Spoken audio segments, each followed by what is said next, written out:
আপনারা অনেকে কমেন্ট করেন যে জ্যোতির চুল কিভাবে তো লম্বা এবং বড় হলো। তো আজকে তার কাছ থেকে শুনবো যে কিভাবে এত বড় করছে। এই জ্যোতি, আচ্ছা তুমি এই যে হাতে কিনে আছে এগুলা তেলের কম্বো।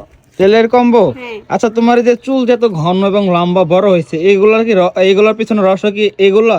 হ্যাঁ, এগুলোর পিছের রহস্য হচ্ছে, চুলের পিছের রহস্য হচ্ছে তার একটা মেয়ের যত্ন। যে মেয়েটা চুলের যত্ন করবে তার চুলে টিকে থাকবে, এটাই বাস্তব কথা। আর আপনাদের যত্নটা করবেন কিভাবে, তো সবগুলো প্রোডাক্ট এখানে আছে। একটা হচ্ছে হেয়ার মাস্ক, একটা হচ্ছে হেয়ার শ্যাম্পু, আর একটা হচ্ছে হেয়ার তেল, তো হেয়ার অয়েল আর কি। তো আপনারা যারা যারা এই কম্বোটি নিতে চান নিতে পারেন। আর এটা হচ্ছে জাফরান হেয়ার অয়েল কম্বোটা, তো আপনারা নিতে পারেন। আর এই কম্বোটা এত এত ভালো, আপনারা ইউজ করলে বুঝতে পারবেন। তো এখন হচ্ছে যে আপনারা নিতে পারেন, রিয়া কুইন ফ্যাশন থেকে নেবেন। আর ওখানে কিন্তু অরিজিনাল প্রোডাক্ট পাবেন। রিয়া কুইন ফ্যাশন থেকে সবসময় তেল নেবেন, তাহলে ভালো একটি উপকার পাবেন। তো গাইস আপনারা তো জানতে পারলেন, বুঝতে পারলেন যে জ্যোতি কিভাবে তো চুল লম্বা করছে, তার রহস্যটা আমি বলে দিলাম আজকে। তো আর দেরি না করে এখন অর্ডার করে ফেলুন রিয়া কুইন ফ্যাশন থেকে।